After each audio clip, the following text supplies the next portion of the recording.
We want to take a look at a new concept now here, the derivative of a function. And we're going to look at this first of all from a graphical standpoint. And from the graphical standpoint, the derivative of a function is the slope of the tangent line to the graph of the function. Just like with a circle, a smooth function, you can put a line up against the function frequently, and this line is called the tangents to the function. Take a look at a picture here. Say something like this. At this point here, A,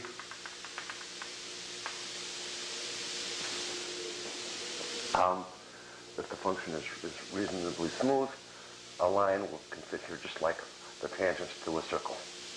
Right? And we want to know how to define the slope of that line.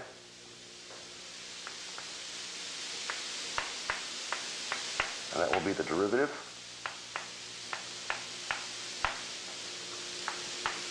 Geometrically, it's the slope of the tangent line.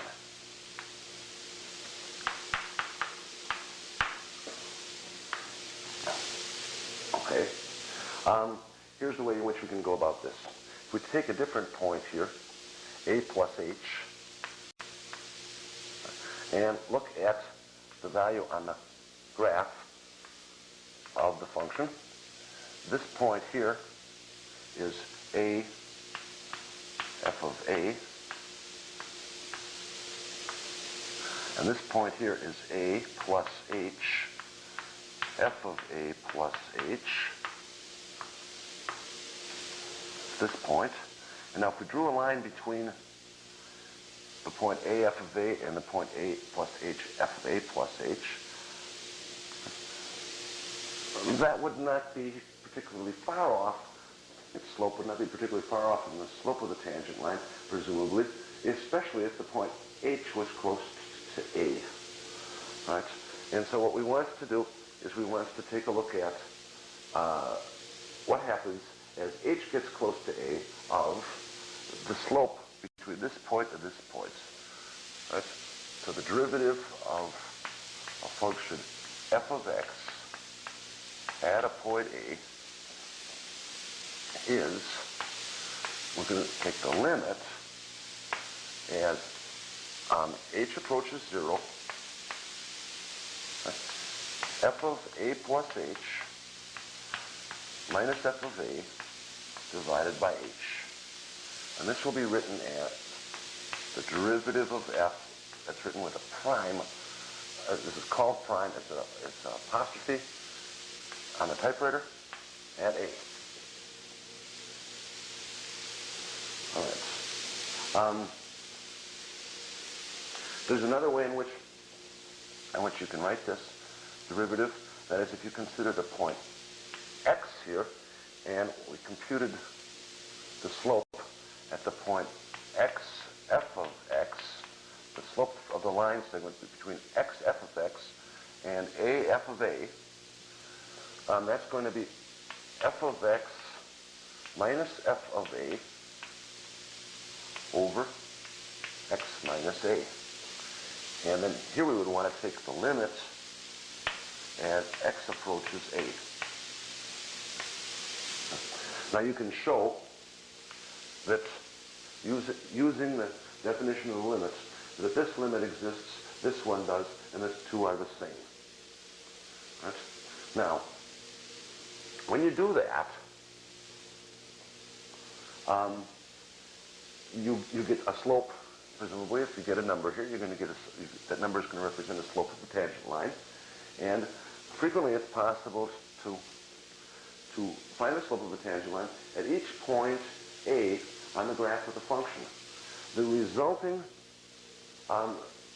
collection of slopes at each point makes up a second function, which is called the derivative of the function f.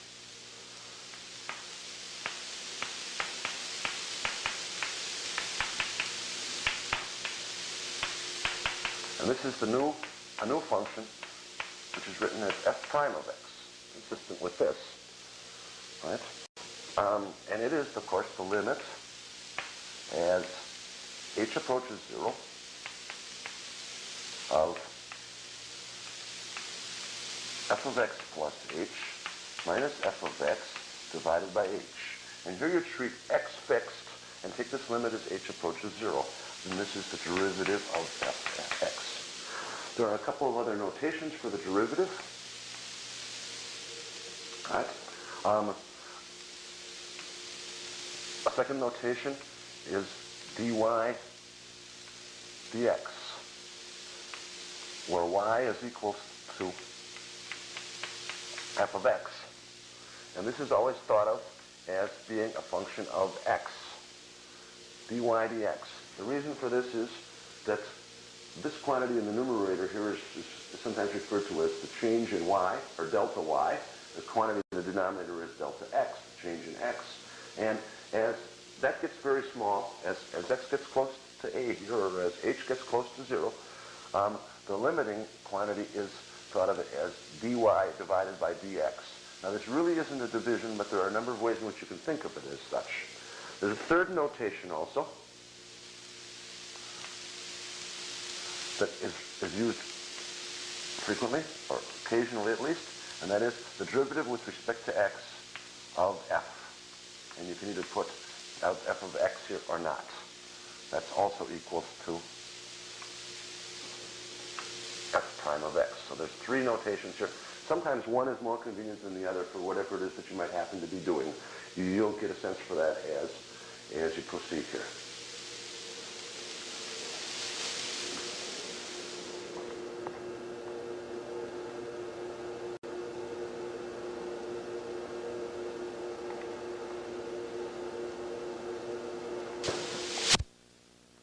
Now I want to take a look at some examples of actually computing the derivative of a function at a particular point.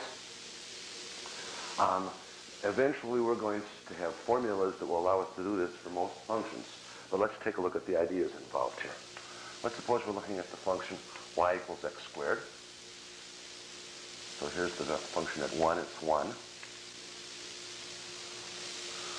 And at 2, it's 4. So, like so.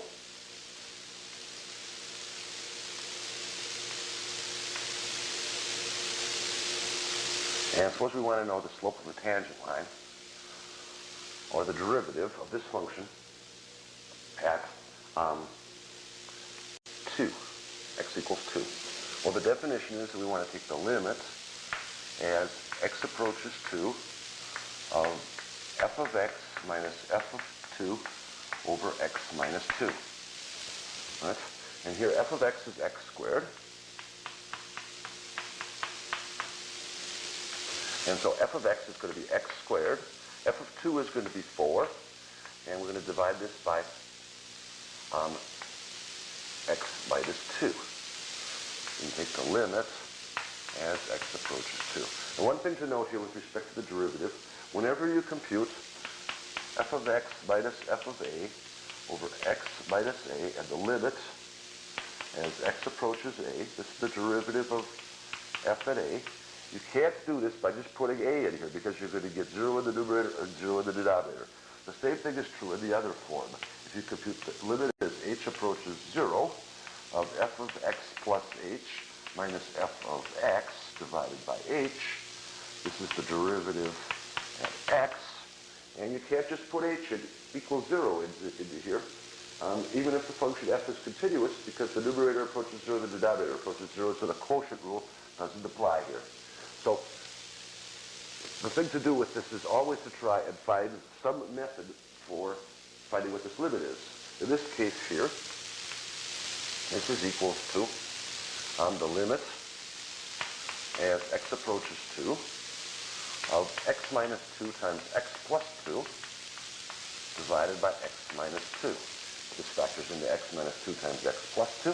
And now, as long as x is approaching 2 and x is not equal to 2, if I cancel x minus 2 in the numerator and denominator, I will have the same function that I had previously, except at the point 2. The new function will be defined at the point 2. So this is equal to the limit, as x approaches 2, of x plus 2, which of course is equal to 4. And this says then the slope of this tangent line.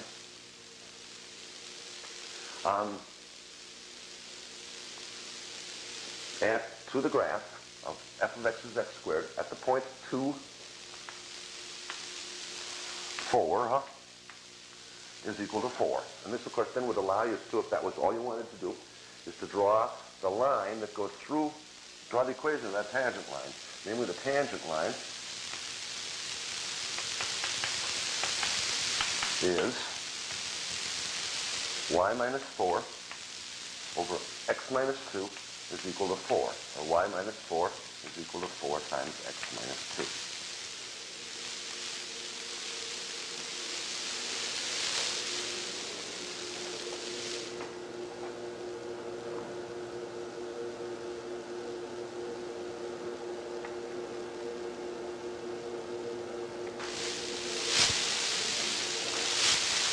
Take a look at a couple of other examples.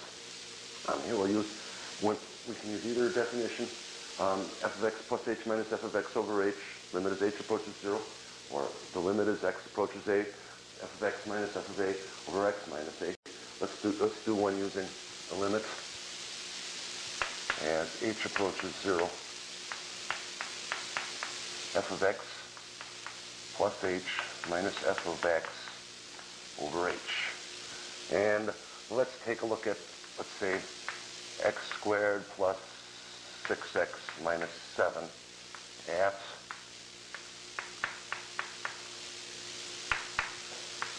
x equals 3. And find the slope of the tangent line. Right? Well, we want f of x plus h. That's going to be x plus h squared, putting x plus h in here for x, plus 6 times x plus h minus 7. And from that we wish to subtract f of x, which is x squared plus 6x minus 7. We divide that by h and take the limit as h approaches 0. Now, actually, if we do this, this will give us the value of the derivative in general at the point x. If we're just interested in the derivative at x equals 3, then we wish to put x equals 3 in here and take the limit as h approaches 0 of 3 plus h squared plus 6 times 3 plus h minus 7 minus 3 squared plus 6 times 3 minus 7. This will give us the value of the derivative of 3. Actually, we'll eventually be able to compute this type of thing right here and find the derivative at any point x, and then just put the value of 3 into the derivative at any point x. However, let's do this limit. We want to divide this by h and take the limit as h approaches 0. So what have we got here? This is going to, multiplying this out here, we're going to get, because this is the limit as h approaches 0, we've got 9 plus 6h plus h squared plus 18 plus 6h minus 7 minus 9 minus 18 plus 7 divided by h. Okay, here we've got 9 and a minus 9, and we've got an 18 and a minus 18, and we've got a 7, a minus 7, and a 7. And so we're left here with h squared plus 12h divided by h, and the limit as h approaches 0. Again here, the numerator is going to go to 0 and the denominator is going to go to 0, so we cannot just find the value of this by putting 0 in here. However, the numerator has h as a factor, and so if we factor it out and cancel it, as long as h is not equal to 0, we will get the same limit. So we get that this is the limit as h approaches 0 of h plus 12. And this limit is going to be equal to 12. And so there's a second example of how to compute the limit as h approaches 0 of this quotient here that defines the derivative of a function.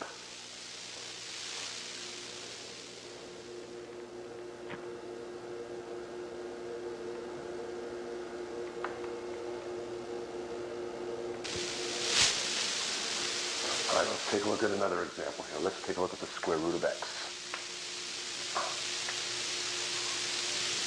at, say, 4.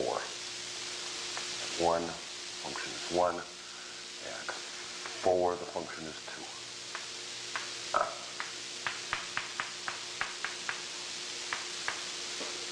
We want to know the derivative at 4. So this is going to be equal to the limit as x approaches 4 of the square root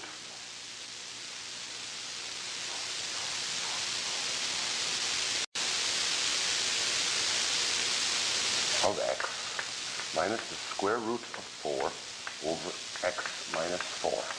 This is using the formula, the limit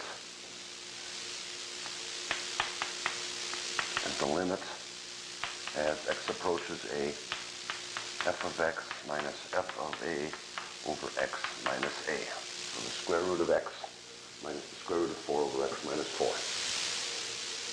Okay? And now, what? Again, here you cannot just evaluate this.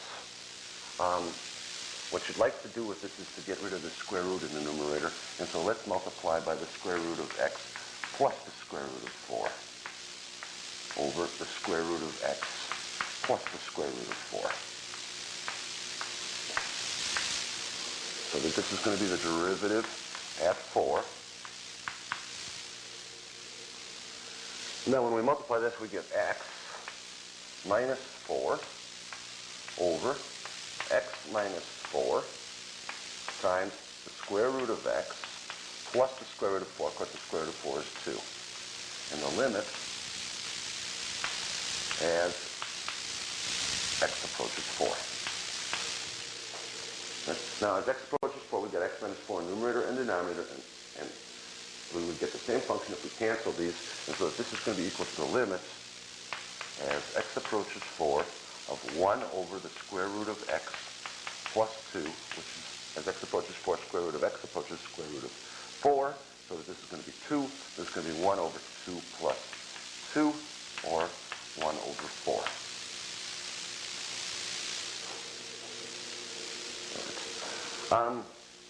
Let's take a look at something that you'd expect to happen here. Let's take the point A and let us compute the derivative of the line y equals mx plus b. Now, if the derivative is supposed to be the slope of the tangent line, then the answer to what is the derivative of this at the point A ought to be m. Right, so what do we want? We want the limit as x approaches A, f of x, mx plus b, minus f of a, ma plus b, over x minus a. This is going to be the derivative at a. Okay? Well, we've got mx minus ma, and then we've got b minus c, and so that this is mx minus ma over x minus a, and the limit as x approaches a. Now, we can factor an m out of the numerator and cancel the x minus a, because as x approaches a, it will be the same function. So this is going to be the limit as x approaches a of m, which of course is equal to m. So what we have here is that the derivative of the function mx plus b is m. Right? A couple of conclusions follow from that. One is the limit as x approaches, the derivative of f of x. If f of x is a constant, then its derivative is 0. If f of x is a constant, then m is 0 and b is the constant. This, of course, makes perfectly good sense because the constant function's got a completely flat horizontal graph. Right? Also, the derivative of the function f of x equals x is 1.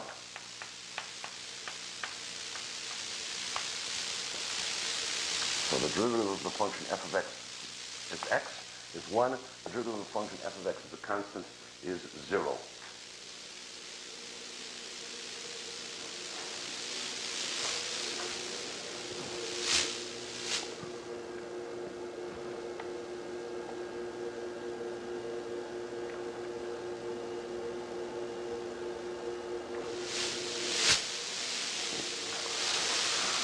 Before we can get to some rules for differentiating functions, we're going to have to get some formulas that the derivative obeys.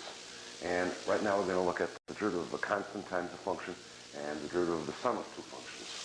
So we suppose that the derivative of f at a exists and the derivative of g at the point a exists, and c is a real number.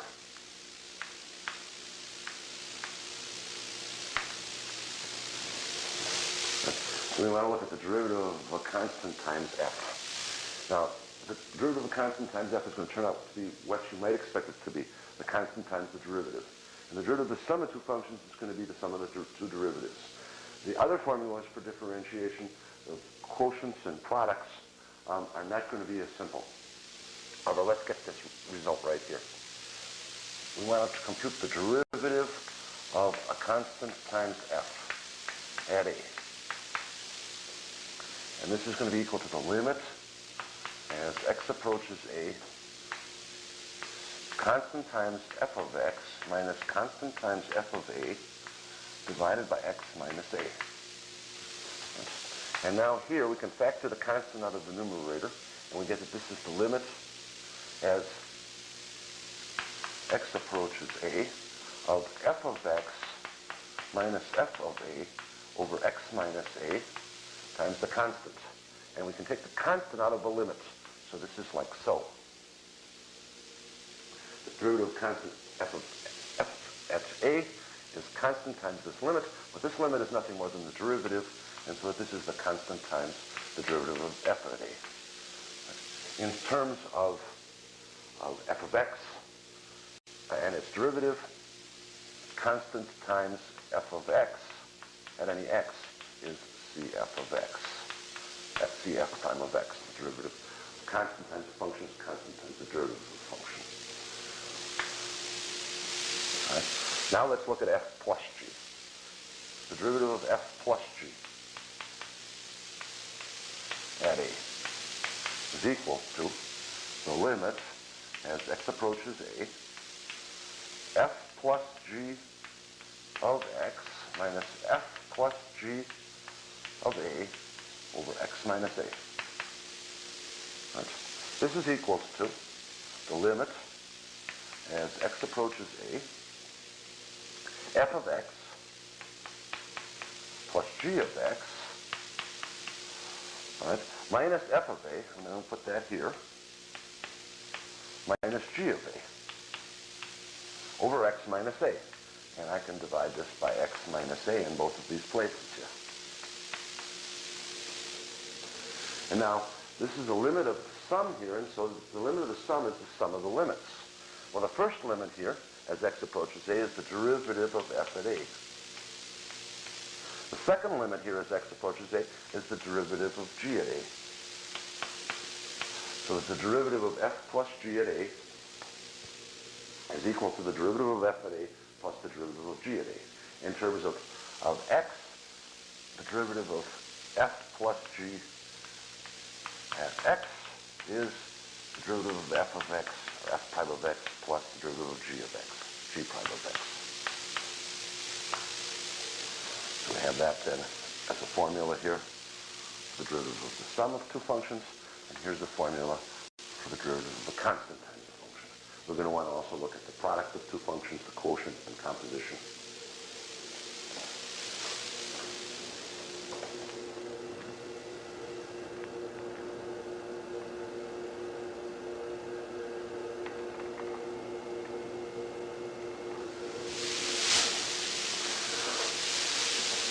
Before we can go any further with respect to derivatives, we're going to need a result involving continuity of functions. Intuitively, perhaps, it's very clear that if you've got a function at a point A here, and it's got, this is A, and the function goes through here somehow, and it's got a derivative or a tangent line with a slope, that then the function is going to have a derivative at A. It may not have a derivative at points, it may not be if it's got a slope here, it's going to have a derivative of a, and then the function is going to have to be continuous. We want to show that. That is to say, we want to show that if f has a derivative at a,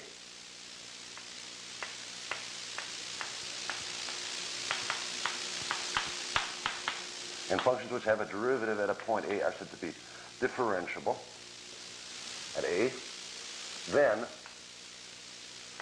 f is continuous at a.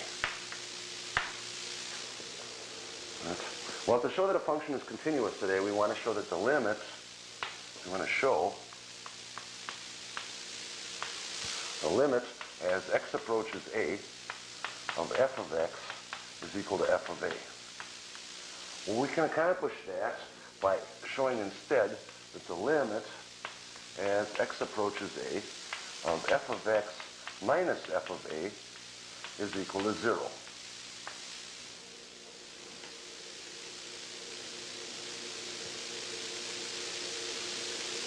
Okay, so let's take a look at then the limit as x approaches a of f of x minus f of a. Right. I'm going to multiply and divide this quantity here under the limit by x minus a. So this is the limit as x approaches a, f of x minus f of a divided by x minus a times x minus a. And now the limit of the product is the product of the limits providing both of them exist. And so I can write another second limit in here and compute the limit as x approaches a of this and the limit as x approaches a of that. Well, the limit as x approaches a of f of x minus f of a over x minus a is the derivative of f at a. And the limit as x approaches a of x minus a is 0. So this is equal to 0. So we've shown that the limit as x approaches a of f of x minus f of a is 0 if the derivative exists. And this says that the function is continuous at a. So functions which are continuous at a point functions which are differentiable at a point are necessarily continuous at that point. And functions which are differentiable, period, throughout an entire interval are continuous on that interval. The other way around, though, does not hold. That's to say, a function can be continuous, and a standard example, let's say, is f of x is absolute x. It's continuous at 0, but not differentiable.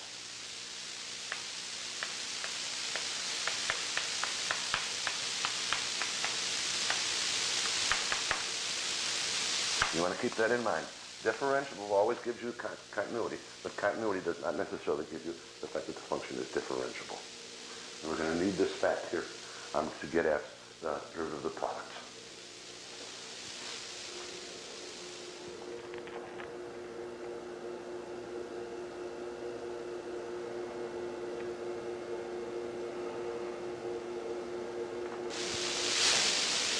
Okay, now we want to take a look at the derivative, the product of two functions at a point, and for this purpose we suppose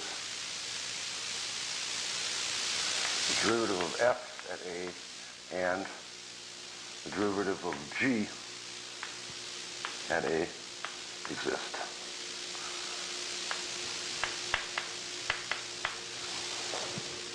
And then we want the derivative of f times g at a. We want to look at the limit as x approaches a. F of x times g of x minus f of a times g of a divided by x minus a. Now there's a slight trick involved here. The product, just like in the limits, can be off by a bit and has got three factors involved with it. And to get at those, you want to add and subtract two quantities here. Namely, I want to add f of x times g of a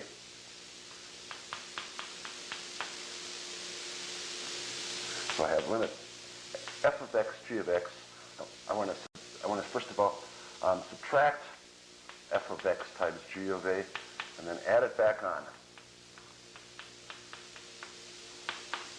So I've got this times minus f of a g of a over x minus a.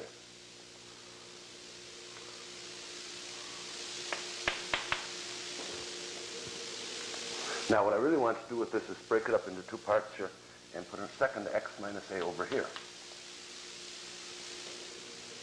Then I wish to factor f of x out of the first part here, so that I have f of x times g of x minus g of a over x minus a. And I'm taking, of course, the limit as x approaches a.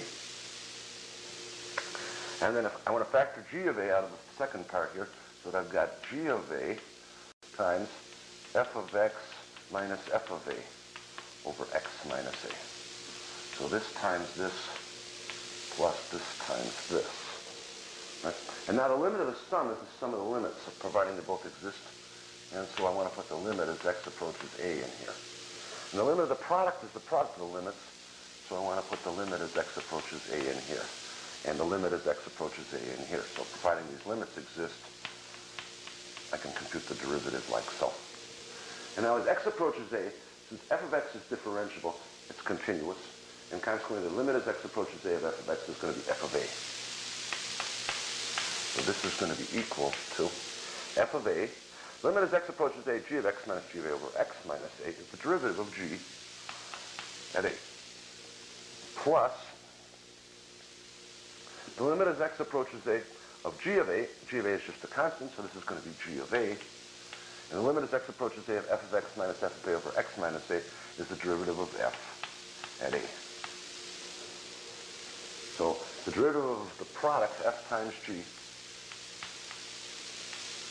at a, is given as f of a, g prime of a plus g of a, f prime of a. And a good jingle to remember that with is the derivative of the product is the first times the derivative of the second plus the second times the derivative of the first. Right? In terms of notation involving x, the derivative of f times g at x is going to be equal to the derivative of the first times the derivative of the second plus the second times the derivative of the first. First times the derivative of the second plus the second times the derivative of the first. F of x times g prime of x plus g of x times f prime of x. Okay, and it's worth noting that and remembering that as a jingle so that when you've got the product of two functions eventually and you want to differentiate them, you sort of say that to yourself and the derivative and compute the derivative at the same time.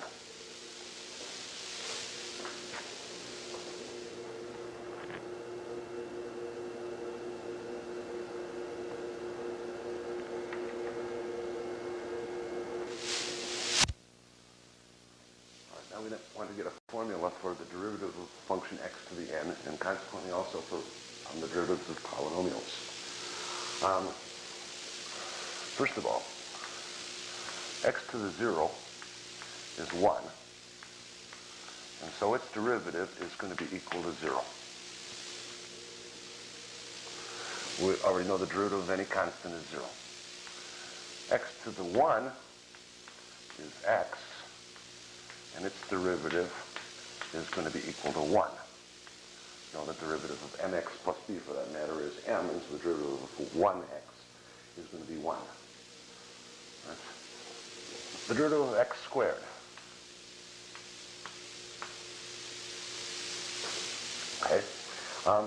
The derivative of x squared is x times x. So the derivative of this is the product. The derivative is going to be equal to the first times the derivative of the second, which is 1, plus the second times the derivative of the first. X times the derivative of x is 1, so this is equal to 2x.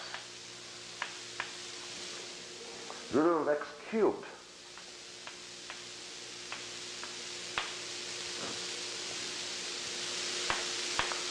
All right. Well, x cubed is x squared times x. So we want the derivative of x squared times x.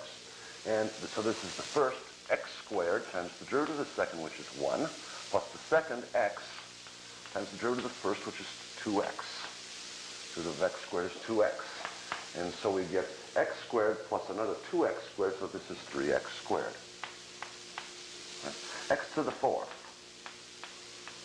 The derivative of x to the fourth, all right, this is x cubed times x. And so the derivative is going to be the derivative of the x cubed times the derivative of x, which is 1, plus the second x times the derivative of x cubed, which is 3x squared. The derivative is going to be x cubed plus another 3x cubed, or 4x cubed. Right? You can sort of see a pattern here now if you write this as 2x to the 1 and 1x to the 0 here. Right? We expect that the derivative of x to the n is going to be equal to n times x to the n minus 1. This actually is the formula which holds, as we'll see eventually, in general, whether or not n is a whole number or a fraction. It will hold for all rational numbers, in fact. The derivative of x to the r is rx to the r minus 1, so it's a quite worthwhile formula to know. Right. To show this, we've sort of established a pattern here. And what we want to do to show this is to use what's called mathematical induction. That's to say, this is true if n equals 1. If we suppose it's true for k,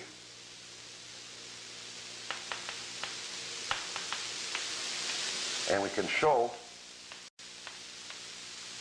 it's true for k plus 1.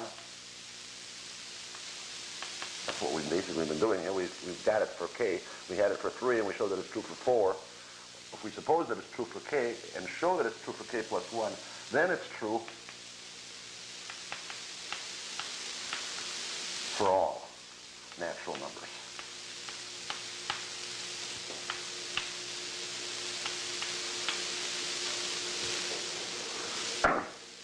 Okay? Well, let's suppose it's true for k. That's to say the derivative of x to the k, we're going to suppose, is kx to the k plus 1. We want to show that the derivative of x to the k plus 1 is equal to k plus 1 times x to the k. That's to say what the formula predicts. We have to show that this happens here. The formula predicts that the derivative of x to the k plus 1 is going to be the exponent k plus 1 times x to the 1 lower power. Right? But then what? The derivative of x to the k plus 1 is equal to the derivative of x to the k times x. Right? And this is a product, so the derivative is going to be the first, x to the k times the derivative of the second, plus the second, x times the derivative of the first, which is kx to the k minus 1 by supposition. All right? Now, x times x to the k minus 1 is x to the k, so what we're left here with is then that this is equal to a kx to the k plus 1x to the k, or k plus 1 x to the k. And that's just what we're supposed to show. And so that shows then that this formula right here, the derivative of x to the n is nx to the n minus 1, is true for all natural numbers. And it's also here true for 0. Okay, what this means is this. We can differentiate any power of x. But since we also know that the derivative of the sum of functions is the sum of the derivatives, we can differentiate, as a consequence, any polynomial. For example, let's suppose we've got 3x squared plus 2x plus 7, and we want its derivative. Well, the derivative of the sum is the sum of the derivatives, so we can take the derivative of 3x squared and the derivative of 2x and the derivative of 7 and add them together, and that will give us the derivative. Now, this is a constant times x squared, and so the derivative of a constant times a function, constant times the derivative of a function, so this derivative here is going to be 3 times the derivative of x squared, which is 2x, plus 2 times the derivative of x, which is 1, and the derivative of a constant is 0. So the derivative of 3x squared plus 2x plus 7 is 6x plus 2. Right? Let's take another example here. 5x to the 5th minus 4x cubed minus x plus 1. Well, suppose we want the derivative of this. Right? Well, it's a sum. Observe the sum of the derivatives, and constant times powers of x. So consequently, and you want to be able to do this quickly, the derivative of this is going to be 5 times the derivative of x to the 5th, which is 5x to the 4th, minus 4 times the derivative of x cubed, which is going to be 3x squared, minus the derivative of x, which is 1, and the derivative of 1 is 0. So like so. This is the derivative of 5x to the 5th, right? Minus 4x cubed minus x plus 1. In general here now, you can take the derivative or find the derivative of any polynomial, and the resulting function will tell you the slope of the tangent line to the given one at any point x. To find the slope of the tangent line, you simply put the value of x in here, and it'll tell you the slope of the tangent line to the given function. You've got a polynomial of the form a0 plus a1x plus a2x squared, and this continues out to anx to the n. Its derivative is going to be equal to derivative of a0 is 0, derivative of a1x is a1, derivative of a2x squared is going to be a2 times 2x, and so forth here. When you get out to the nth term here, the derivative of anx to the n is an times n x to the n minus 1. So this then gives you the derivative. Knowing what we know now, we can take the derivative of any polynomial function and find a function called its derivative that gives you the slope of the tangent line at any point on the curve.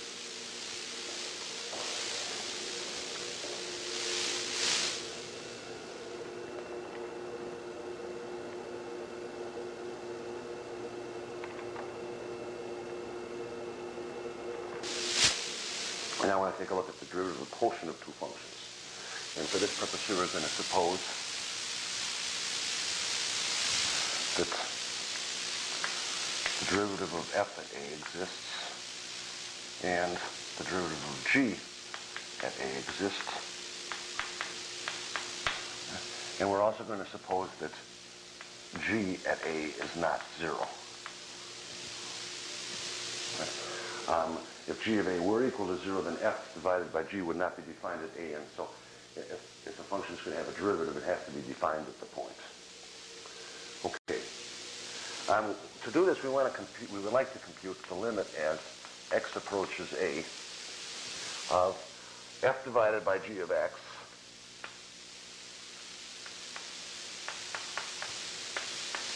minus f divided by g at a over x minus a. Right? This actually gets to be a little bit messy if we do this way. The derivative of f divided by g at a is given by this. And so instead of just doing this, what we're going to do is we're going to compute the derivative of 1 divided by g. The derivative of 1 over g is 1 over g of x minus 1 over g of a over x minus a, limit as x approaches a. And then what we will do when we're done with that is we will use the product formula, because f divided by g is f times 1 divided by g. Okay, so eventually we'll use this right here. Let's compute this. This is equal to the limit as x approaches a, 1 over g of x minus 1 over g of a divided by x minus a. We want to put this over the common denominator, g of x minus g of a, or g of x times g of a. And when we do that, we will get that this is equal to the limit as x approaches a, g of x times g of a, and then we get g of a minus g of x in the numerator here. And then this is divided by x minus a, so this is over x minus a, like so. Right? Now, this is the negative of g of x minus g of a. So let me write this as g of x minus g of a times minus 1 over x minus a. I'll put the minus 1 here with the minus 1 over g of x and 1 over g of a. And we want the limit here as x approaches a. And this is the product now. Right? And the limit of the product is the product of the limits. The first limit here is equal to the derivative of g at a. We now have minus 1 over g of x. Since g has a derivative at a, it's continuous at a, and so is 1 over g of x, because g of a is not equal to 0. And so consequently, this limit is equal to minus 1 over g of a. And 1 over g of a is just a constant, and so consequently its limit is 1 over g of a. So we get all together here then that this is equal to minus g prime of x, g prime of a over g of a squared. All right. Now we want to put this together with the product rule, and we get that the derivative of f divided by g at a is equal to the first f times the derivative of the second, which is minus g prime at a over g of a squared, plus the second on 1 over g of a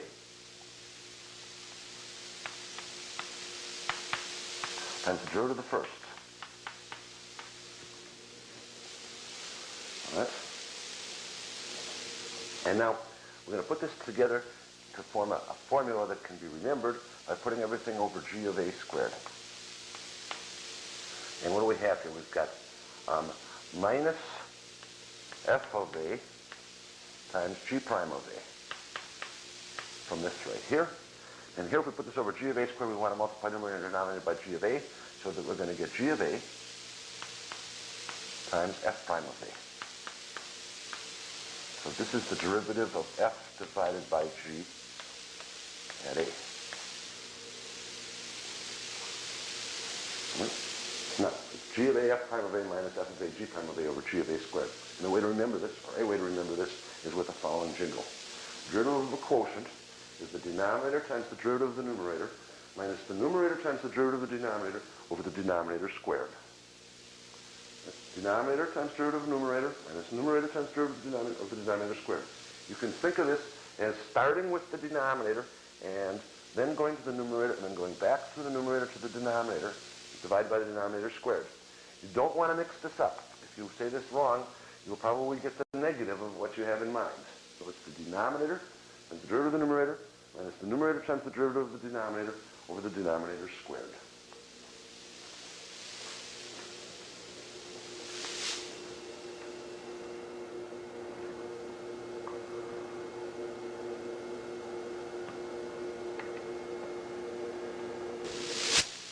Okay, now that you have the derivative of the sum, the product, and the quotient functions, the derivative of x to the n, we can do some examples using these, and in fact we can do we can find the derivative of any rational function. A rational function is the ratio of two polynomials.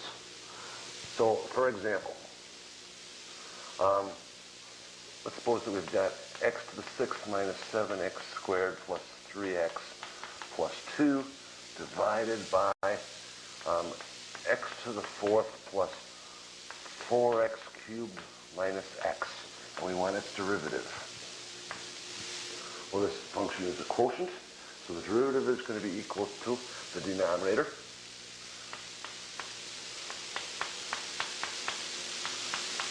times the derivative of the numerator. All right, the derivative of the numerator is going to be 6x to the 5th minus 14x plus 3. Now we want minus the numerator x to the 6th minus 7x squared plus 3x plus 2 times the derivative of the denominator. The derivative of the denominator is going to be 4x cubed plus 12x squared minus 1. And we want all of this then divided by the denominator squared.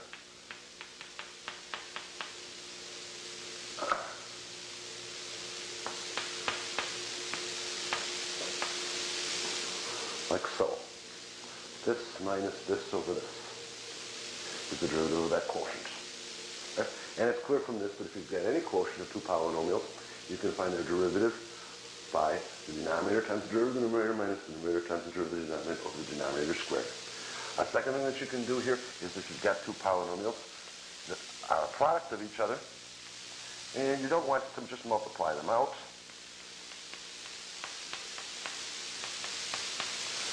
you can take the derivative of the product by using the product formula, and you'll get the resulting formula will be the correct derivative. So that, for example, we have x to the 5th plus 4x cubed plus x, and we've got that multiplied by x to the 7th plus 15x to the 4th plus 8. And we want the derivative of this right here. The derivative is going to be the first, x to the 5th plus 4x cubed plus x times the derivative of the second, which is going to be 7x to the 6th plus, 15 times 4, 60, x cubed plus derivative of 8 is 0. That's the first times the derivative of the second, plus now we want the second, x to the 7th plus 15x to the 4th plus 8 times the derivative of the first, which is 5x to the 4th here from x to the 5th. Derivative of 4x cubed is going to be 4 times 3 or 12. X squared, and the derivative of x is 1. So the derivative of the product is the first times the derivative of the second plus the second times the derivative of the first. If you're doing this and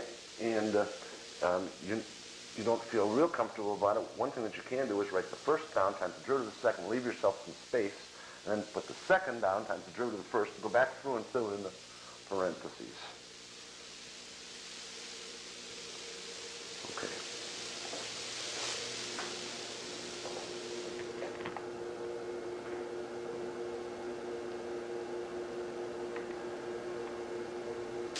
Now we want to take a look at the derivative of the composition of two functions.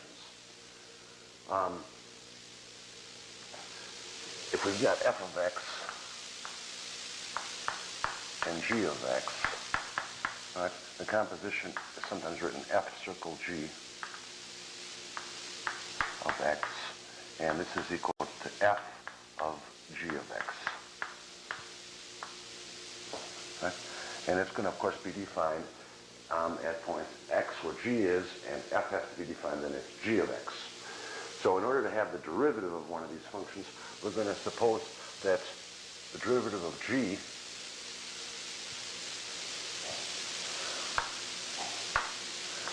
at a exists, and the derivative of f at g of a exists. And then what we want to do is compute the derivative of f of g at a, well, let's do it this way, f of g at a,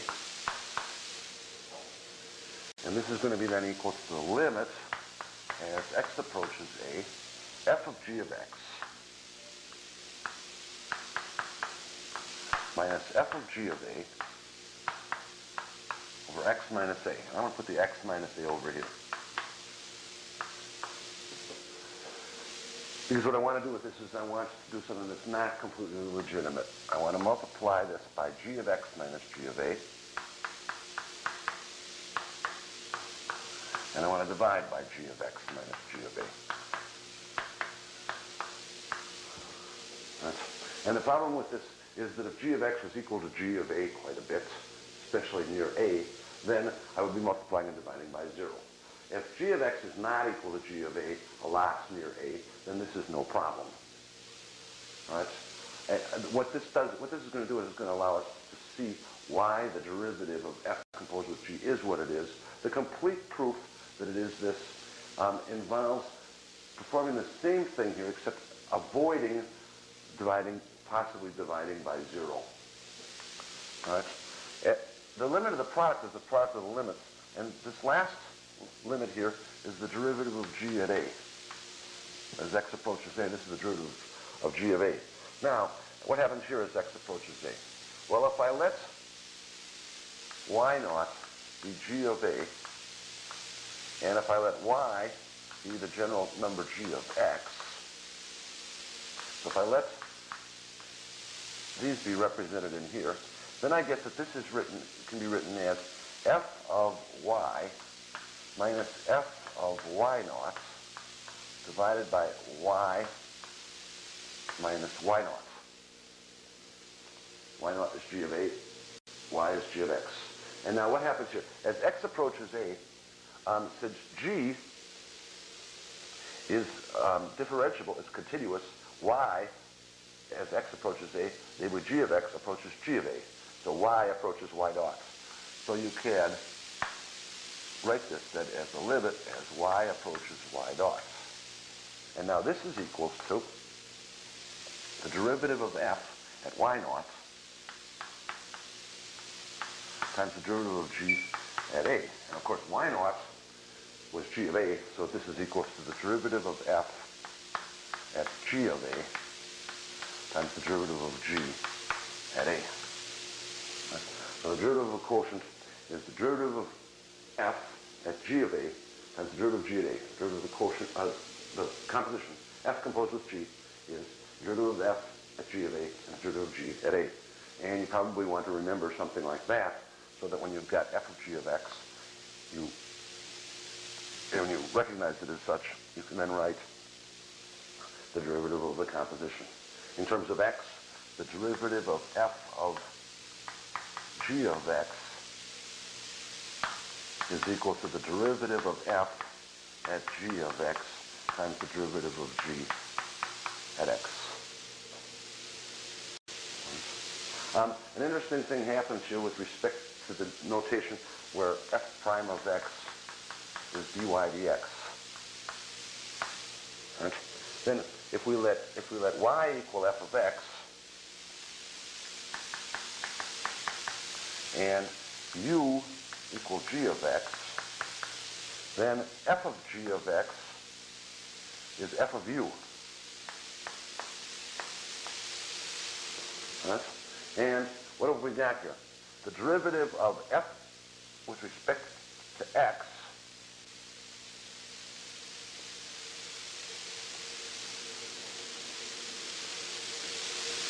let's let y be f of u and u be g of x.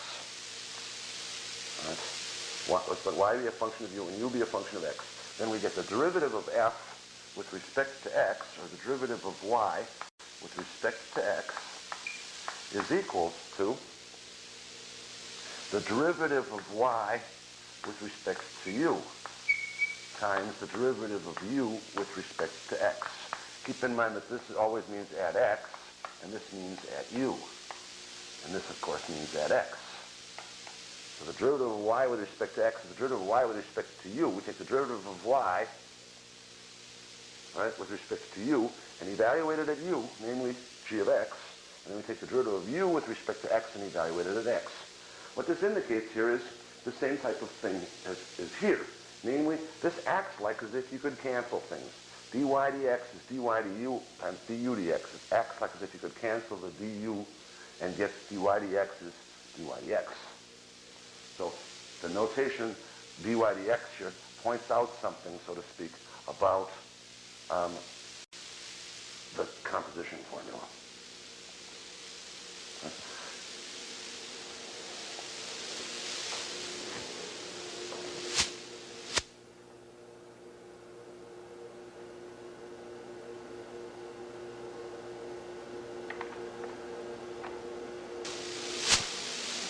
Okay, now we want to compute the derivative of the nth root of x.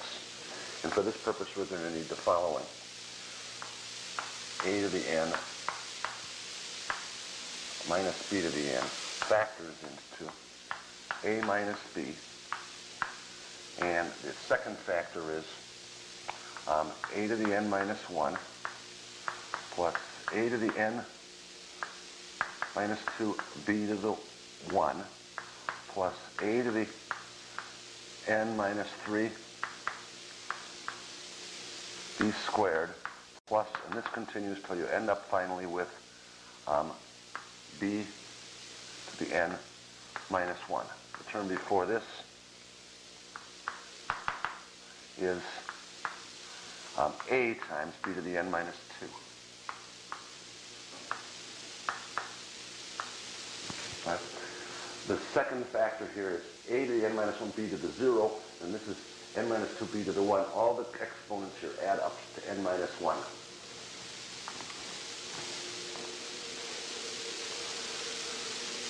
Okay.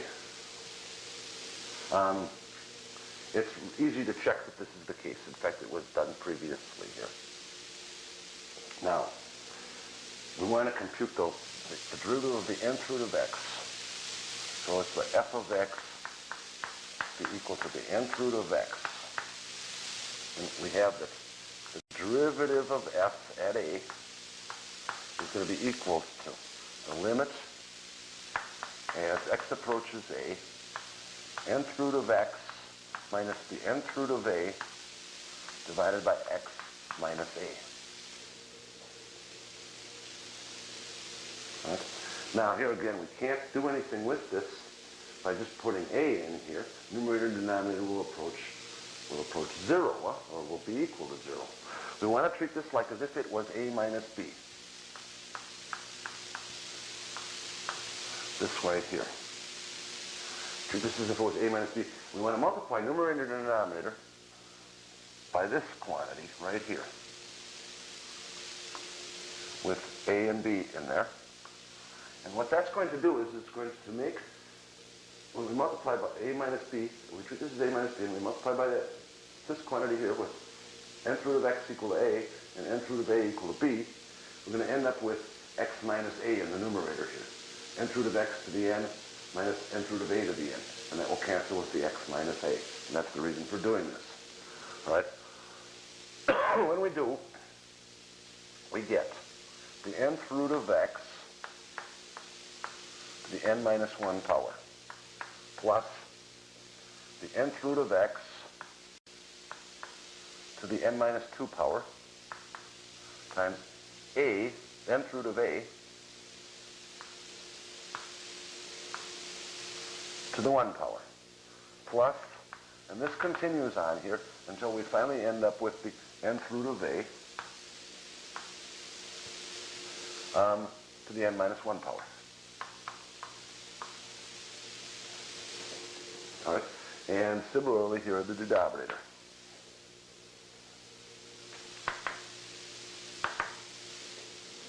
Okay, then when we multiply the numerator out here, this is going to be the limit as x approaches a. Multiplying these two quantities in the numerator is going to give us x minus a over x minus a.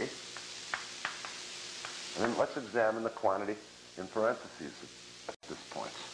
It's equal to the nth root of x to the n minus 1 plus the nth root of x to the n minus 2 times the nth root of a plus the nth root of x to the n minus 3 times the nth root of a squared plus, and now this goes on here, and the last term is the nth root of a to the n minus 1.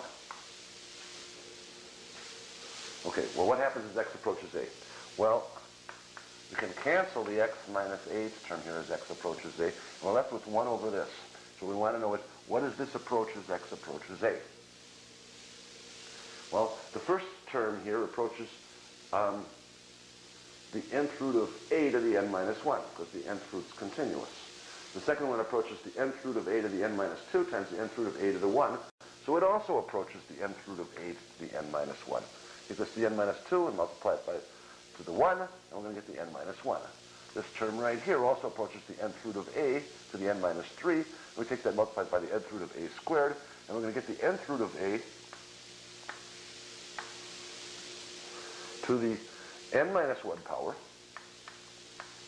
is the limit of all of these terms. So now we simply want to know how many of them are r. Well, if we use this to count here, we find that there are n of them. There's a b to the 0 term here if you want, b to the 1, b to the 2, up to b to the n minus 1. So there are n of these things. So the denominator here is then going to approach n times the nth root of a to the n minus 1 power. So that's the limit here now. What we want to do is write it in terms of exponents. Right? What? This is 1 over n, and then the nth root of a is a to the 1 over n. And we want to take that to the n minus 1 power. And so this is going to be equals to 1 over n a to the n minus 1 over n. If we bring the a up in the numerator here, we're going to get that this is 1 over n times a to the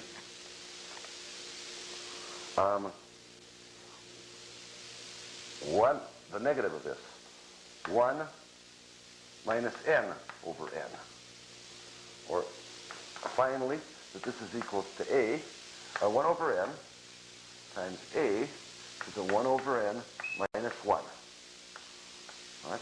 So the derivative then of the nth root of x,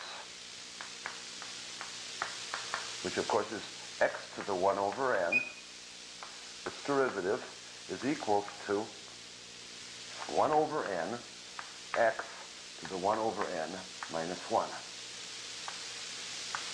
Right? Now this is the same thing as the formula. The derivative of x to the r is rx to the r minus 1 would predict. Right? You take the derivative of x to the 1 over n, you take the exponent, 1 over n, and you take x to one lower power, x to the 1 over n minus 1. So we now know that the derivative of the nth root of x is given by this, and shortly we're going to see that this formula right here holds for all rational numbers r.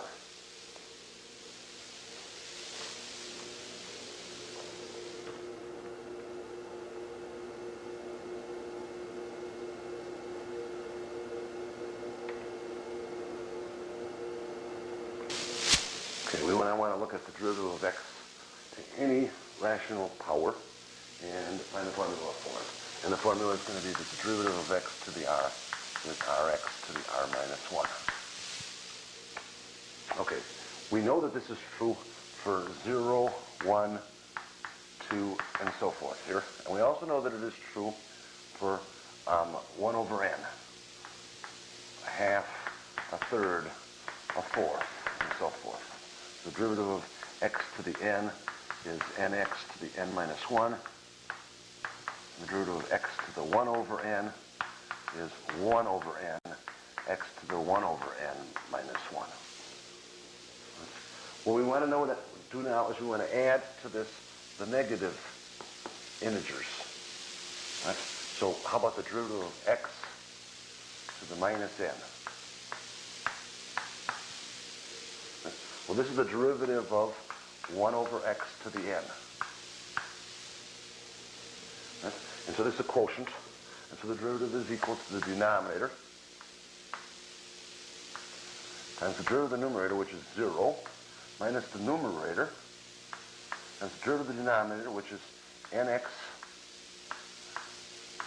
to the n minus 1 over the denominator squared, x to the 2n.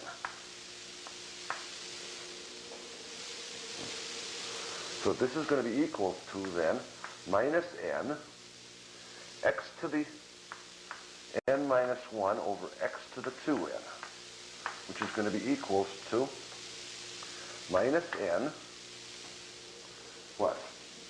To compute this here, we subtract the 2n exponent from the n minus 1. This is going to be x to the n minus 1 minus 2n, which is going to be minus n x to the minus n minus 1. So this shows that this formula is correct here then. This formula is correct for integers. Right? The derivative of x to the minus n is going to be minus n times x to 1 lower power. So we now know that this is true for minus 1, minus 2, and so forth here. Right? We now want to see that this formula right here holds for x to the p over q. Right? Let's look at x to the p over q, where q is a natural number and p an integer. And let's compute the derivative of x to the p over q. Well, this is a composition. This is equal to x to the 1 over q to the pth power. And so we want the derivative of this. Right? This is a composition. This is f of g of x, where f of x is x to the p, and g of x is x to the 1 over q. So the derivative of f composed with g is going to be the derivative of f at g of x times the derivative of g at x. So the derivative of f is p x to the p minus 1. So we want to take that at g of x. So p x to the p minus 1, g of x was x to the 1 over q. Now we need to multiply that times the derivative of g at x. Well, the derivative of g at x is 1 over q, x to the 1 over q minus 1. The derivative of g at x, 1 over q, x to the 1 over q minus 1. Now we want to simplify this. This is equal to p over q, these two terms. And now we've got x to the 1 over q to the p minus 1. So this is going to be x to the 1 over q times p times to the 1 over q times p minus 1, or to the 1 over q times p minus 1 over q. And now we need to that takes care of this. Now we need to multiply this by x to the 1 over q minus 1, and you can do that by adding the exponents. So this is plus 1 over q minus 1. And so finally here we get this is p over q, x to the p over q. We have minus 1 over q plus 1 over q minus 1. So the derivative of x to the p over q is p over q, x to the p over q minus 1. And this now shows that this is true for any rational number. The derivative of x to the r is rx to the r minus 1.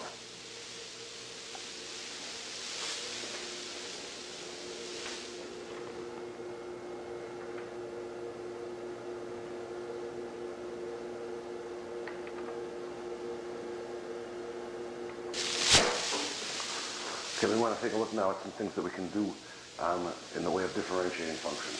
First of all, if we've got anything that looks like a polynomial or a rational function, but the exponents are fractions, we can deal with that. So that, for example, if we've got x to the 5/3 plus 7x squared plus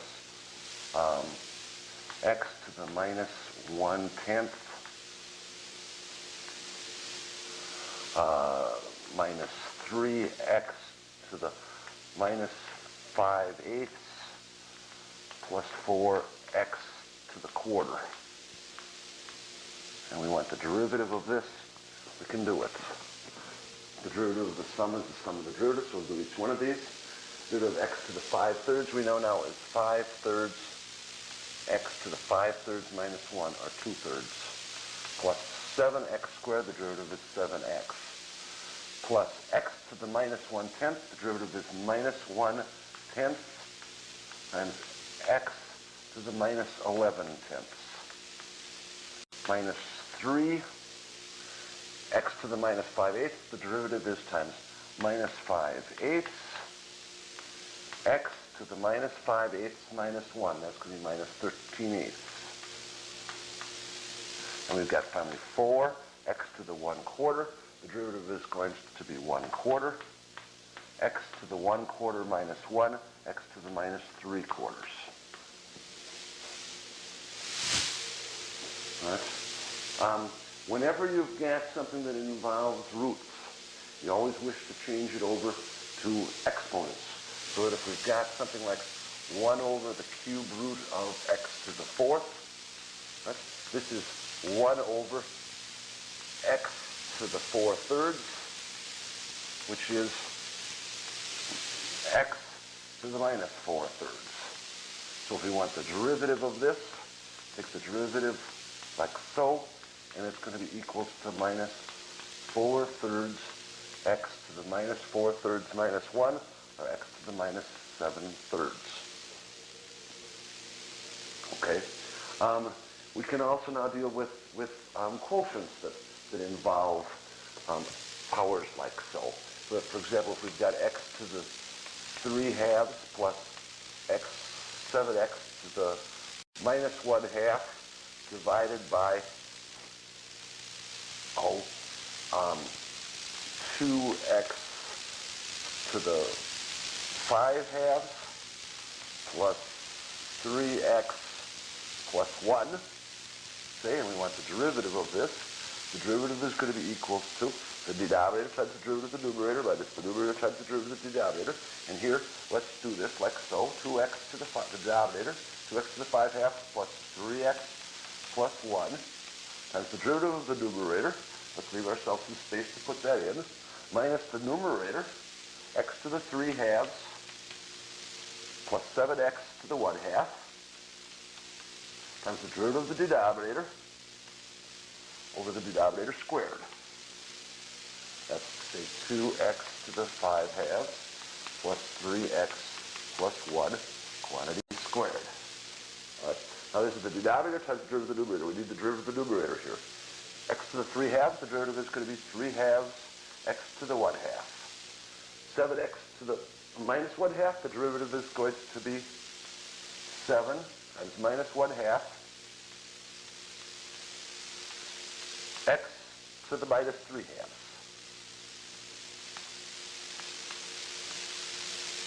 And this is minus, let's start over. The denominator times the derivative of the numerator minus the numerator times the derivative of the denominator. So we need the derivative of the denominator here. This is 2x to the 5/2. The derivative is going to be 2 times 5/2, or 5x to the 3/2. Plus the derivative of 3x is 3, and the derivative of 1 is 0. So the derivative of this quotient is given by this.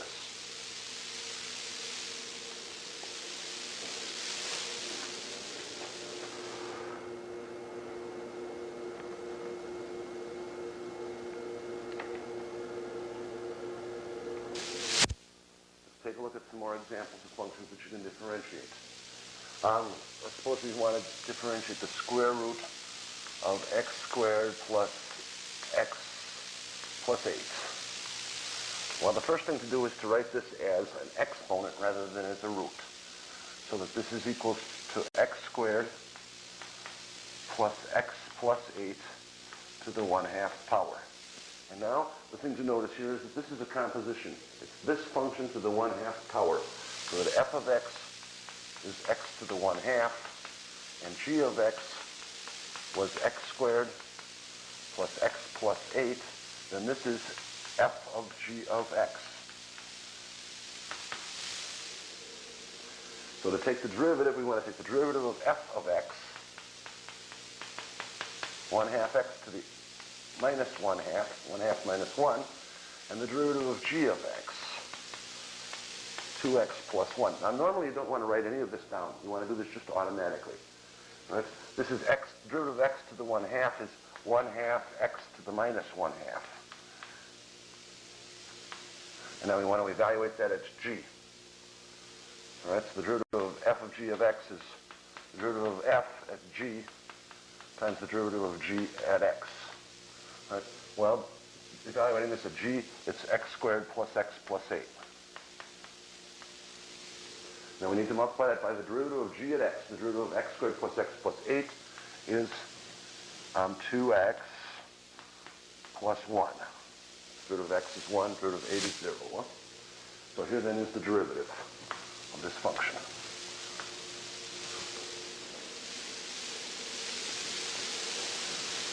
Okay, let's take a look at another. Let's suppose we want the cube root of x to the 1/4 plus 7x to the 5/8. Right? If we want the derivative of this, the thing you want to do is write this as this function, x to the 1/4 plus 7x to the 5/8 to the 1/3 power. And you want to now treat this as f of g of x. Right? This is f of g of x, where f of x is x to the 1/3.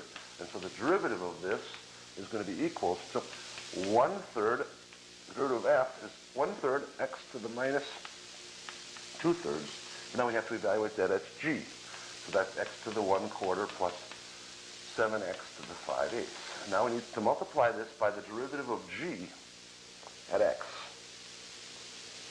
Derivative of x to the 1/4 is 1/4 x to the 1/4 minus 1, minus 3/4, plus 7, derivative of x to the 5/8 is 5/8 x to the 5/8 minus 1, minus 3/8. Right? Now you can generally leave things in this form. Keep in mind, if you want to evaluate this, x to the minus 3/8 is 1 over the 8th root of x cubed. Okay. Take a look at one more. Let's suppose that we've got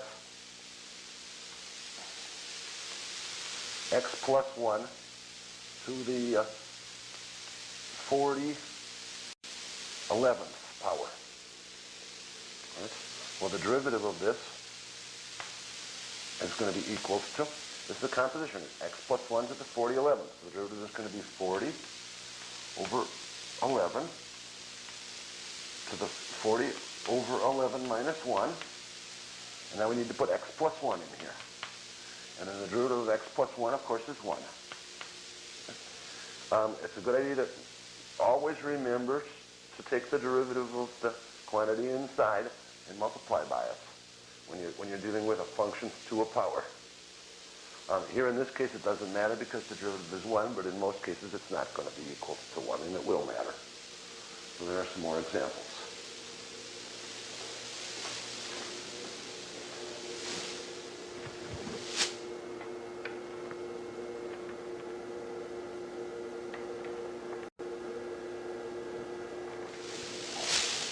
At this point in time, you can do or find the derivative of just about any algebraic combination of functions involving x, powers and roots and compositions and quotients and so forth.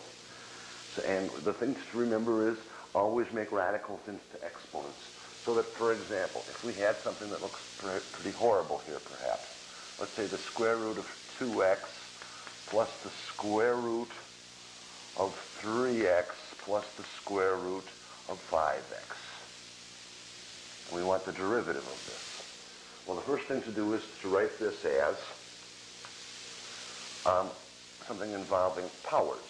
So what are we going to do? We're going to have 5x to the 1/2 power, and then we want to add 3x to it, and take that all to the 1/2 power. And we want to add 2x to that, and take that all to the 1/2 power, and take the derivative of it. Right? So what this is a composition. It's this to the 1/2 power. So the derivative is going to be equals to 1/2 this to the 1/2 minus 1 minus 1/2. And now what goes in here is this quantity right here, 2x plus 3x plus 5x to the 1/2 to the 1/2 times now the derivative of this. And what is this now? This is a sum. It's 2x So the derivative of 2x is 2, plus we now need the derivative of this. All right? The derivative of this, well, this is a composition.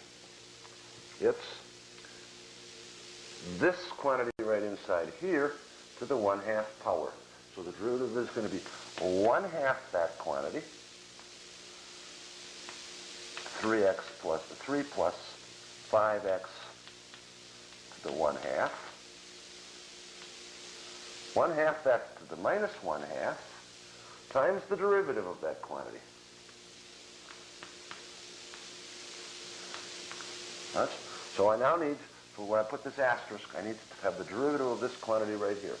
And the derivative of 3x plus 5x to the 1/2, this is at my asterisk, right, is equal to, this is a sum. The first is 3x, so the derivative is 3. The second term is 5x to the 1/2, so the derivative is 1/2 times 5x to the minus 1/2 times the derivative of 5x, which is 5. Okay? So that the derivative of this quantity right here, change it over to exponents and compute the derivative. The derivative is a little messy, but nonetheless this tells you at any point x, the slope of the tangent to this function at that point. Right? If you've got something that's more complicated involving a quotient, you just do it. You've got, say for example, x to the 3/2 plus x squared plus 1 divided by, let's say, x to the minus 1/3 plus 7 to the 4/5 power. We want the derivative of this. Okay? Derivative is going to be the denominator, x to the minus 1/3 plus 7 to the 4/5 power, times the derivative of the numerator, minus the numerator, which is x to the 3/2 plus x squared plus 1, times the derivative of the denominator over the denominator squared, which is going to be x to the minus 1/3 plus 7 to the 4/5. Squaring that, we're going to get 8/5. Huh? And now in here, we need the denominator times the derivative of the numerator. The derivative of the numerator is equals to 3/2 x to the 1/2 plus 2x. Over here, we need the derivative of the denominator, huh? Denominator times derivative of the numerator minus the numerator times derivative of the denominator. So the derivative of the denominator, which goes in there, is, well, this is a composition. It's this to the 4/5 power. So the derivative is going to be 4/5 this, x to the 1/3 plus 7 to the 4/5 minus 1, huh? Minus 1/5 times the derivative of x to the 1/3 plus 7, which is 1/3 x to the minus 2/3. The derivative of 7, of course, is 0. So this goes in here, and this goes in here. You put that together, and you've got the derivative of this function. So any combination, basically, that you can put together that just involves algebra at this point, you can find the derivative.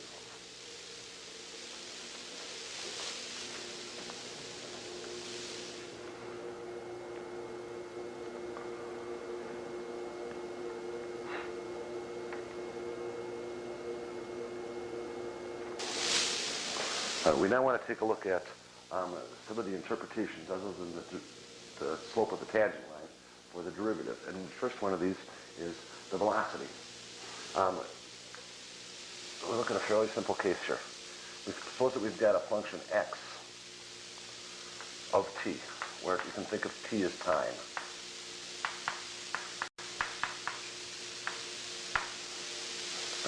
And if this is an x-axis here, then at any given time t, x of t is going to tell you where a particular particle is, and we're presuming that the motion is very simple. It just, the particle moves back and forth on the x-axis.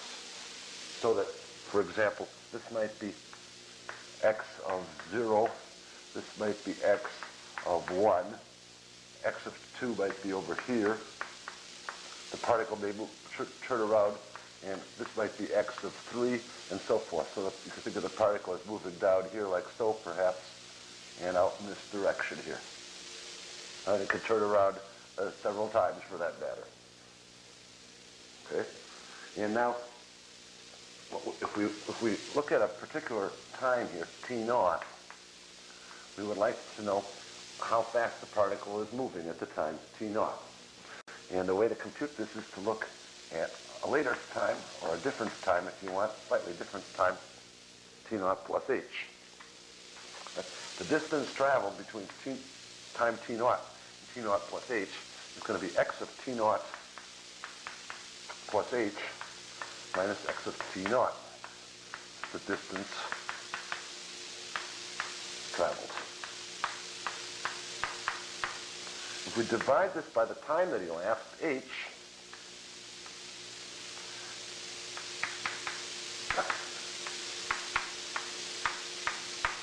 right, we're going to get what's called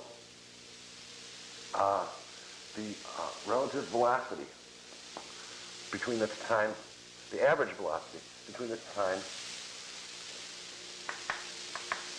t0 and t0 plus h.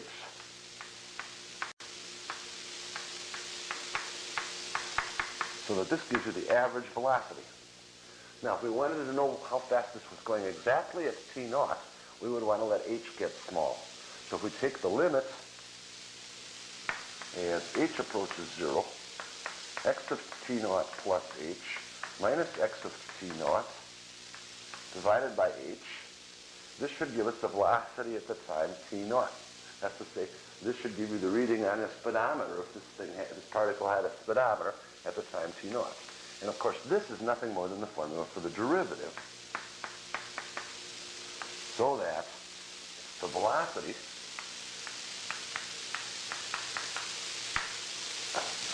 which is sometimes written as v, is the derivative of the position function.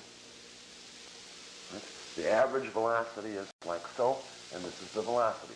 So let's imagine that our particle, for our particle, x of t was equal to t squared. Right? Then basically, if this is 0, this is x of 0, x of 1 is 1, x of 2 is 4, x of minus 1 is 1, x of minus 2 is 4, and the particle starting at negative time 2 goes down here to 0 and turns around and comes out like so. So this is the graph, if you want, or a picture, if you want, of the position at times t. Now the velocity then, at any time t, then we can compute, it's the derivative of the position at t. So it's going to be equal to 2t. So that this says here, for example, if these were in units and the time was in seconds, that at time minus 2, the velocity was the minus 4. The velocity being negative indicates that the function, that the particle is moving to the left. Right? When x is equal to 1, the velocity is 2. When x is equal to 0, the velocity is 0. The particle has come to a stop, and it's going to turn around and go in the other direction. Well, it's come to a complete stop, but it doesn't have any velocity here when it turns around like so. So the derivative of the position function now is the velocity function. Right? And consequently, velocity of a particle moving along a line, okay, is another interpretation or another use of the derivative.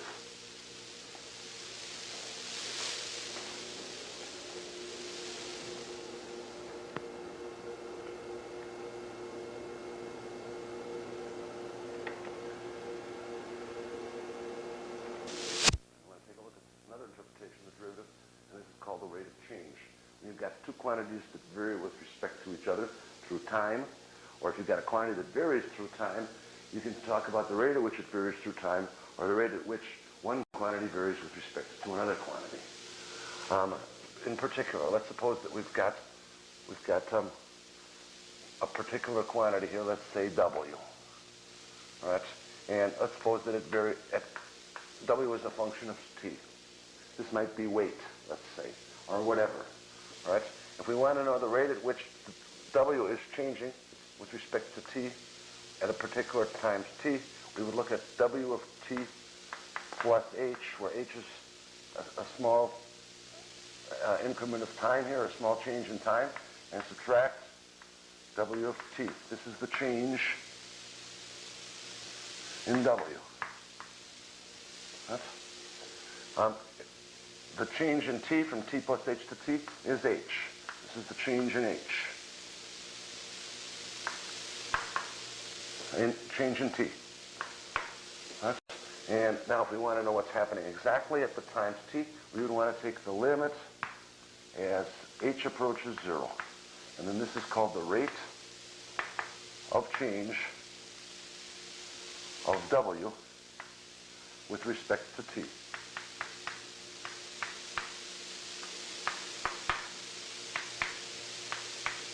Right? This is the derivative. It's W prime of T, or if you like, in the other notation, it's dW dT. Now this sort of indicates that you're looking at the change in W divided by the change in time, and letting the denominator, the change in the denominator, approach 0. Okay? T does not have to be time here. It could be some other quantity. If you had V as a function of S, right, then for a small change in S, you're going to have V of S plus H minus V of S is the change in V. This is with respect to S. And now if we divide this by H, H now represents a quantity of S change here. And then this is going to be the change in V divided by the change in S. All right.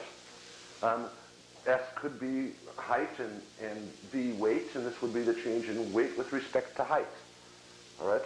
And now this, of course, is going to be the average change over this time period over the interval between S and S plus H. If we wanted to know the instantaneous change for a particular value of S, we would want to look at what happens when H is very small. Take the limit as H approaches 0. And this is the derivative of V with respect to S, right? Which in the other notation here is dV ds. Let's take a look at an example. Let's suppose that a pancake is being poured into a griddle, and the radius of this pancake is r, right? And so consequently, the area of the pancake is pi r squared. Right? So on the one hand, we've got the area as a function of r is pi r squared. Right? How much does the area change in the radius? Well, the derivative of the area with respect to the radius is 2 pi r. Okay? This actually can be motivated here. 2 pi r is the circumference, huh? If we were to look at A of r plus H, it looks something like this. If this is the area at r, then the area at r plus H is this area.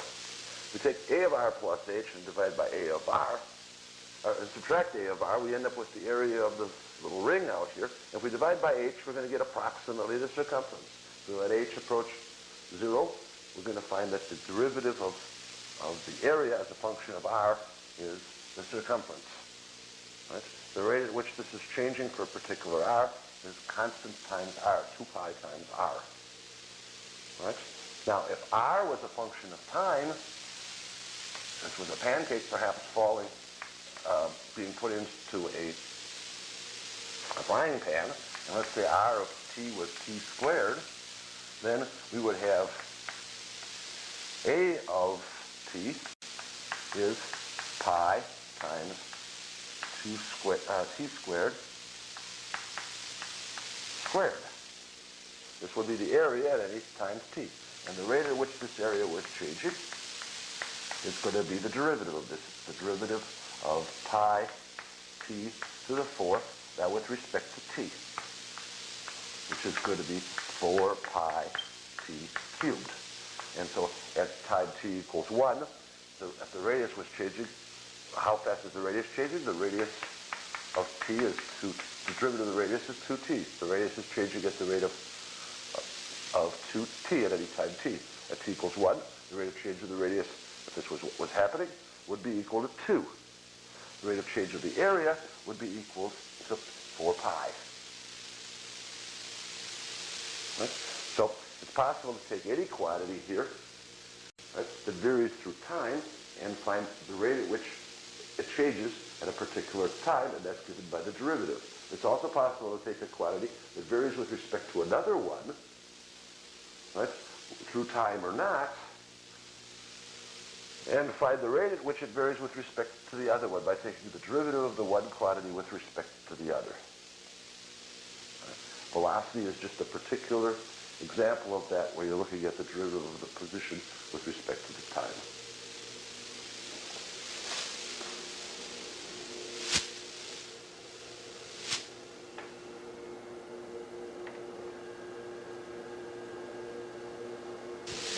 We want at this time to introduce the notion of higher derivatives or higher order derivatives, and that's simply this. If we start with the function f of x, we can take its derivative, f prime of x, and in other notations this is dy dx, or the derivative of f with respect to x.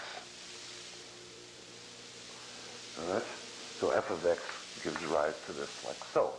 Now, the derivative frequently exists on a whole interval or a lot of points, and you can, so consequently it's a function, and you can take its derivative. Right, now this is not just a futile exercise. There actually are interpretations and uses for higher order derivatives. So the second derivative of the function is written with 2 primes in this notation right here. This is the derivative of f prime of x. In this notation here, it's written like this. d2y with an exponent above the d over dx squared. There's rationale for this in terms of that notation, but we won't go into it. And in this notation here, it's written as dx squared of f. Right? The third derivative is written f triple prime. Right? Once you've got the second derivative, it's a function of x, you can take its derivative. Right? In this notation, it's written d3y with respect to x squared, and in this notation, it's written dx3. And the nth derivative, you don't continue to put these primes up here. You make a square bracket and put n up here, and that means the nth derivative, or dny with respect to x to the n, or d to the nth f.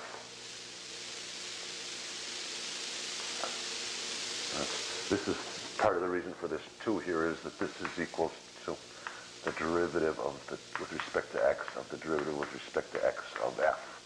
So it looks like as if a 2 belongs up there. This notation is similar. Okay.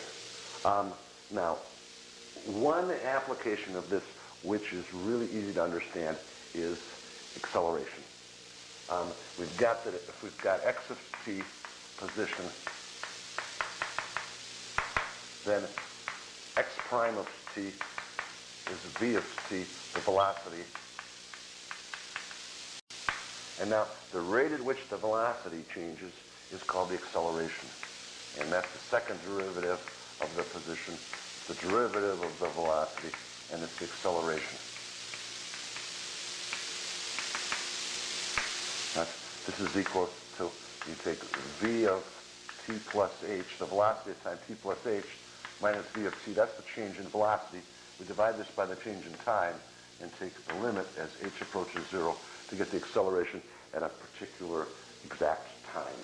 So here is an example of a second derivative where you can easily understand and even feel what's involved with it. You can sense acceleration. Actually, you can sense acceleration, and you can even sense change in acceleration. Right? perhaps not very precisely, but you can tell that the acceleration is changing. And the rate of change of the acceleration would be the derivative of the acceleration. This is a of t. The rate of change of the acceleration would be the third derivative of the position function. So you can get a sense here, at least initially, that there can be some uses for first, second, and third derivatives. Actually, it turns out that in certain circumstances, there are uses for all the derivatives of a function. Right. One thing that taking the second derivative and third derivative does is it gives you a chance to practice taking derivatives of functions. Frequently, if you take several derivatives, things get worse, and perhaps you don't want to just differentiate something that is taking up a whole page. But if you start out with a reasonably simple function, a polynomial, you could take its derivative several times, and eventually, if you take the derivative of a polynomial, you'll end up with 0. The first derivative of this is 4x cubed plus 4. The second derivative is 12x squared. The third derivative is 24x. The fourth derivative is 24, and the fifth derivative and all higher derivatives are 0. So here is the function f of x and its derivatives. All higher derivatives are 0. Right? We will find as we go along that we will definitely have uses for not only the function, but its derivative and second derivative. Higher order derivatives have some uses, but you won't run into them at this point in time. They're treated in calculus 2 a little bit. All right, so given a function that's differentiable, if the derivative is again differentiable, you can take the second derivative. If that's differentiable, the third derivative, and so forth, the nth derivative.